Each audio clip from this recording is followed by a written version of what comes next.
In the summer of 2021, a Chinese weapon circled the entire globe, flying more than 20 times the speed of sound.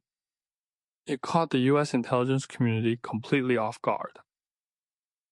Today, China fields what the Pentagon itself calls the world's leading hypersonic missile arsenal, a family of weapons built to strike aircraft carriers, hit targets thousands of kilometers away, and in some cases, reach any point on Earth in under an hour.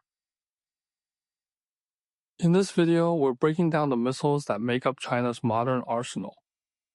From continent-spanning ICBMs to carrier-killing anti-ship weapons, what they can do, how far they can reach, and why they matter for the balance of power in Asia and beyond. Let's get into it.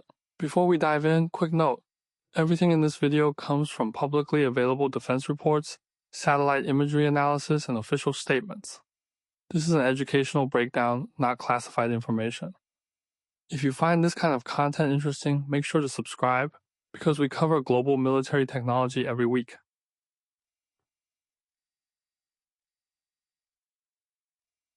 Now, let's start at the top of the pyramid, China's strategic nuclear missiles. The DF-41 is the crown jewel of China's nuclear deterrent.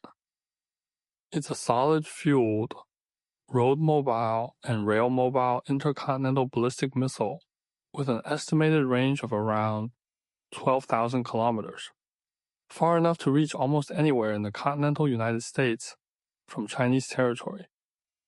What makes the DF-41 especially dangerous is its payload flexibility. It's believed to be capable of carrying up to 10 independently targetable nuclear warheads, known as MERVs, meaning a single missile could strike 10 different targets at once. It first appeared publicly at a military parade in Beijing in 2019, with 16 mobile launchers rolling through Tiananmen Square. Analysts estimate dozens of road mobile launchers are now deployed, alongside newer silo-based versions. A lighter, more mobile sibling to the DF-41, the DF-31AG, is a road-mobile ICBM with an intercontinental range, designed for survivability. It can be moved and hidden across China's vast road network, making it much harder to target in a first strike. The most recent reveal is the DF-61, shown publicly for the first time in September 2025 during a military parade marking the 80th anniversary of the end of World War II. Analysts believe it may be designed to carry a hypersonic glide vehicle on an intercontinental trajectory, combining the range of an ICBM with the maneuverability of a hypersonic weapon, making it far harder for missile defense systems to intercept.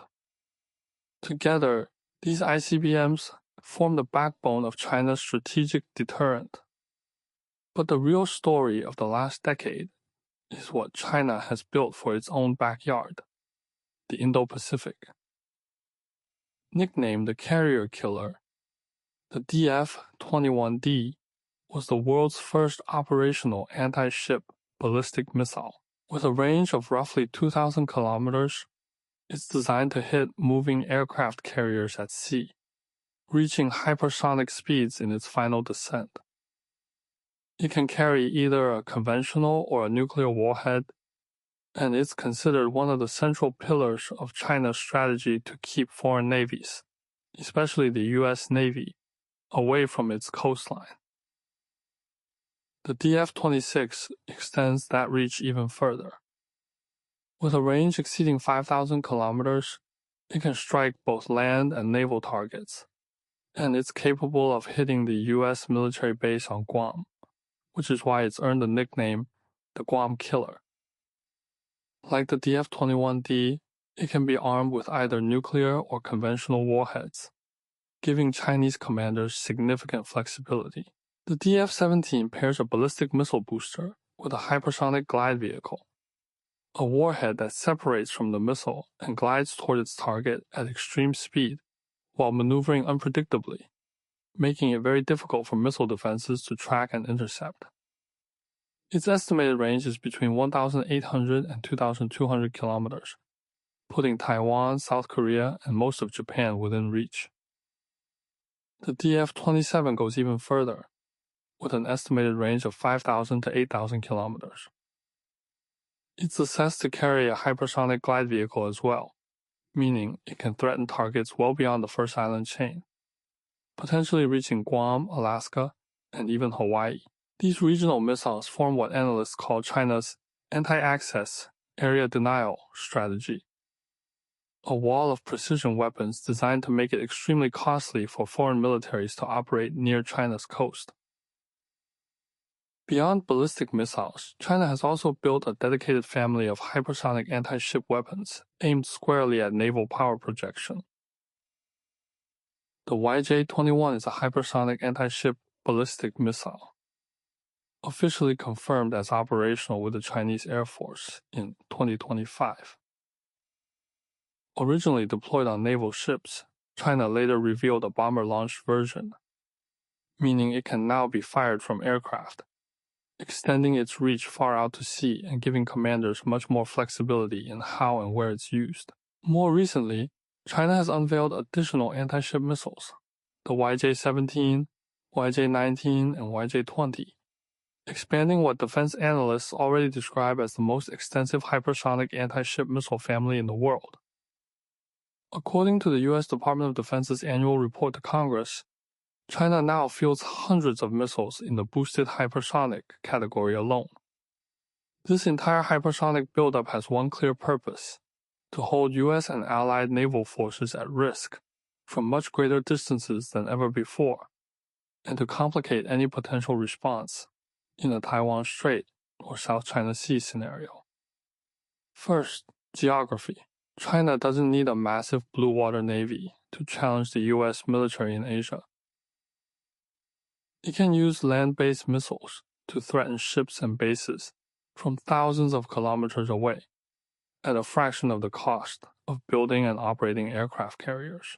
Second, deterrence. A larger, more diverse nuclear arsenal, spread across silos, road mobile launchers, and now hypersonic-capable ICBMs like the DF-61, makes it much harder for any adversary to consider a disarming first strike, because so many launch options would need to be neutralized simultaneously.